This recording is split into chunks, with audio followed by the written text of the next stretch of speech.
Good morning, everybody. It's Sandy. I'm out on the walk with the dogs, and I realize the dogs are teaching me a good lesson. My baby Giallo just had surgery, and he's wearing the cone of shame. And really, it just happened yesterday, and he is trying really hard to figure out how to work the cone. And he's running into walls in the house. I'm going to have to repaint some of the walls already, when he's just been doing this for a few hours, whacking everything with this cone. I have to hand feed him for right now until he figures out how his cone can fit around the bowl. Even though all of that is a pain in the butt for him, he is still out here getting his reps. This boy is undaunted. He doesn't feel good.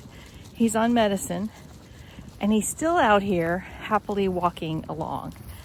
And even though every time he tries to sniff something, his cone whacks into the ground and he gets scared by that, he keeps going. He's very excited to be out here getting his reps in. And that's what I'm going to talk about today in my video. I'm going to talk about getting the practice in, because we need to do that. We need to get our hand and our brain practice doing the same thing over and over again until it becomes second nature, because once it does, everything else gets easier. So I want to show you some practice that I did in the last few days.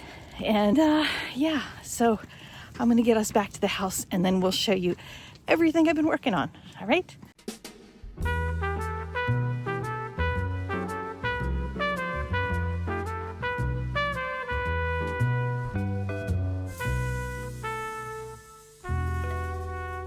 I gave myself an assignment in order to better learn to block print, and that was to make prints for all of my patrons this year. And it's been a labor of love, like trying to figure out what designs. I'm doing different designs for different levels of patronage, and you'll see a bunch of them, including this one. A bunch of people will get postcards, other people will get larger prints. And the way that this lever press works, it's a lever press because it uses a lever to press down on it as opposed to a roller press. But it does save you time when you're doing, lots and lots of prints. But it doesn't work all that great for this particular type of watercolor postcard. And I didn't really realize that was going to be a thing that this press wouldn't work great with. So it works better with other papers. But it doesn't it doesn't kind of press things into the texture. So I'm going to show you the poor man's registration that I use when, doing these postcards and other things too, and ink things up on a piece of acrylic and have underneath of the acrylic a blank postcard or blank whatever the sheet is that you're going to be printing on. And then you can just line up those two sheets of paper and there you go. I deliberately made it so that this one was going to be on an angle and didn't have to be straight so that I could be learning. I know myself well enough to know that I was going to need a little wiggle room. So I designed my prints in a way that I thought I could print them. And a lot of this was testing out what kind of prints I do want to make. What kind of prints are easier to print? What kinds of prints are more fun to print and to carve? And I came up with some ideas throughout this process, especially when I did all this printing at once. So I've done a little tiny print too. This was one of my earliest ones. I wanted to carve some holly, and you'll see the holly print later. But I tried just a little test on a very small one. And this is just a little 3x3. And these are going to turn into tags. I'm going to have them on my site for sale if you would like some block printed tags. I'm going to do them in different colors, and I'm going to trim off the white edge and poke holes in them and stuff so they can be used as tags.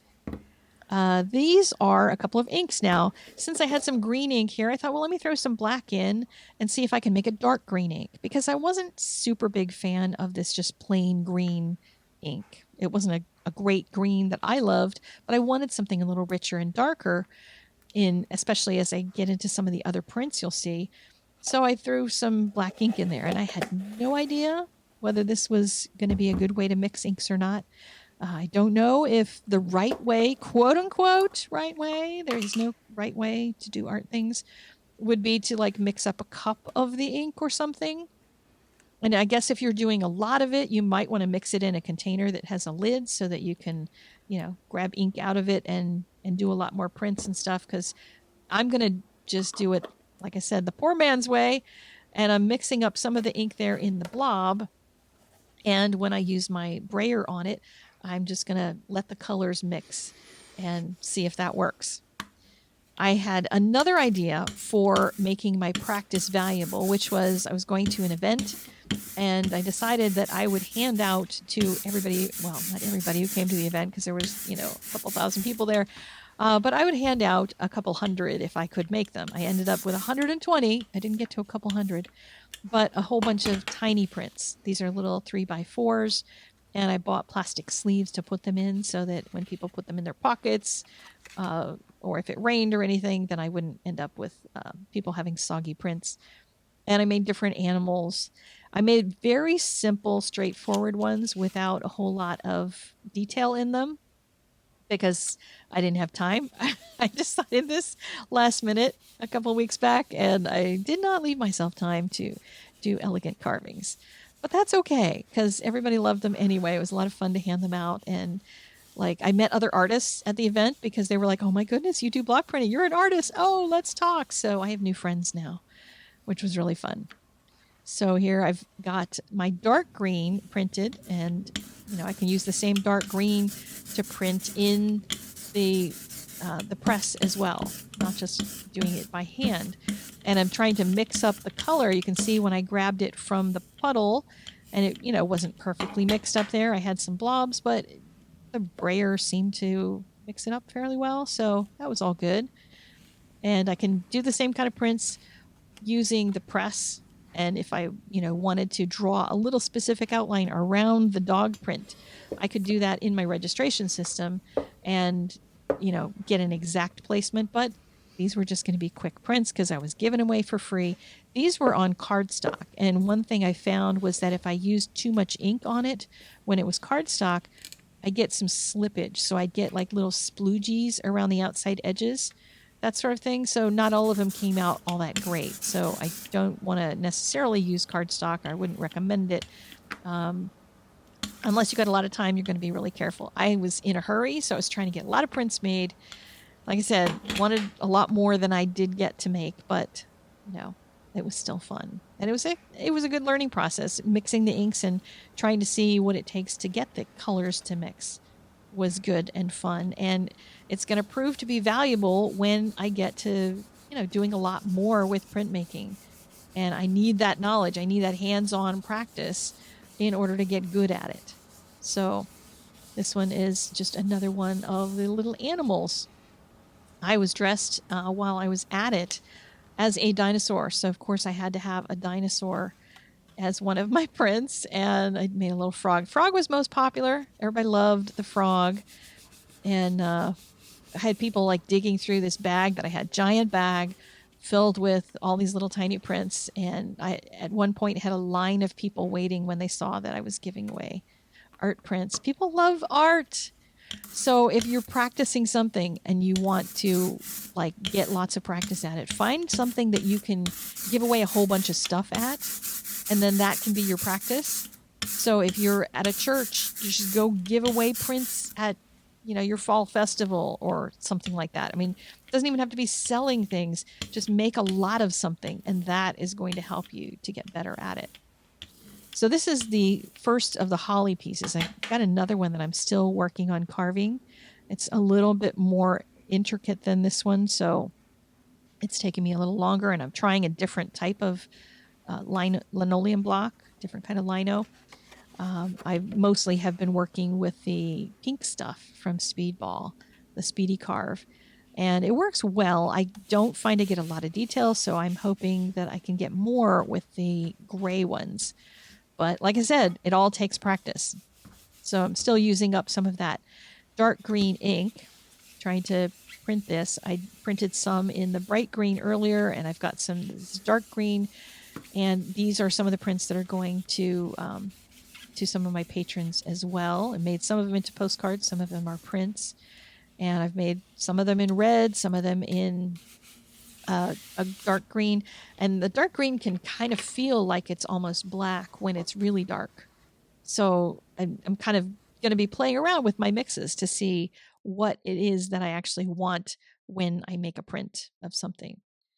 So here is me trying to make a dark red, and it had a little surprise ending to it. So you might be as surprised as me. I added black to it again, knowing that, yeah, I probably put too much black on there. Dang it. Now I got to go get more red. But it just meant I had more ink out to, print more things. So I printed a whole lot of things that day when I was working with this color. I've squeezed out more of the red. I do have a big tub of the red because I did get the big tub of red and green since I was going to be working toward doing some holiday stuff instead of the tubes, because you get more bang for your buck when you buy the bigger things rather than smaller tubes. And you can go through ink pretty quickly if you get really into doing a lot of printing. And since I had a lot of practice, I was going to be doing a lot of printing. So I've got my colors mostly mixed up. Again, I didn't worry about making it perfect because now I at least knew from the green one that I could mix it using the brayer as I got going. So I thought, I wonder how the bear would look in like a dark red. So I got the bear block out. And this is one where I had done a video of carving a bear very similar to this. I didn't have as much detail in it. I made a very simple one. And if you want that bear drawing, you can actually make your own lino block out of it. Watch the video that I'll link in the doobly-doo, and I'll put it on the end of the screen as well. You can download the picture and like trace it and make your own bear. But this one has more detail in it. It has more trees in the background. There's more fur in the bear, just a lot more detail all over. The other one was much simpler as a carving, but I cut off part of his nose. So I decided to recarve it and put more detail in it, because what I'd like to do eventually is things that are more realistic. And that's what I'm kind of trying to assess. What's hard to print? What's easy to print? A design like this turned out to be a little harder to print simply because there was so much black in it, like so much solid ink. And even on this printmaking paper, which I really liked, it's got a little texture to it. It feels more like a drawing paper, and it does like soak up the ink a little bit better than a cardstock kind of thing. So it's good printmaking paper. But this color turned out to be brown instead of a dark red, which was kind of interesting. I'll have to figure out how little I have to do of the black in order to get it to feel more like a dark red, because I haven't mixed a dark red. But now I know how to get brown. So my Junko can also be brown. This one is going to be used for my family postcards that I'm sending this year, because I had this incident with a Junko that followed me all over the neighborhood earlier this summer. It was just kind of wild. I swear it's got to be the same bird, always like in my face talking to me. Like it was, anyway, I call him my little friend. So I'm using a Baron when I print these larger ones, and it's basically just a piece of plastic that goes right across the entire thing, covers a wider area than your fingers will, but I can also use my hands. If there's a little spot that I know is troublesome, I can kind of push on that and get the print to work out better. So that is my printmaking so far in this little blitz that I've done. Prints take a little while to dry, and I rigged up some strings. I just took some twine and tied it to some tacks, stuck them up on the wall, and then used clothespins. And I hang my prints in pairs so they can dry. They usually dry overnight easily, so it's not a huge process, but it's better than laying everything out on the counter. Now, if you're getting into printmaking and you want one of these presses that I have, I accidentally bought 2 of this press, and would love to part with one of them. So it's $99. I will include shipping. I will pay that for you, so you get it for straight $99, and I'll include a holly print. So information's in the doobly-doo if you're interested. The video. Whoops, sorry, bud. See, he's not daunted. He runs into things. Just gonna keep going. Let's let Giallo be our inspiration. Keep going even when things don't quite go right. Keep practicing, keep learning, and keep getting better. In the doobly-doo is links to a bunch of things. 1, the printmaking supplies I used in this video. 2, a link to Substack, where I talk more about practicing in all kinds of mediums. And 3, a link to these prints, or at least whatever prints are done by the day this video goes live, over on my fine art page. Giallo, you want to say bye to everybody? Do you want to say bye? There you go. Smiley face. See, he's even smiling, even if he doesn't feel good. Sit down. Show them how good you sit. Oh, he's such a pretty boy. All right, apparently there's something else more interesting than you. So we'll see you later. Bye.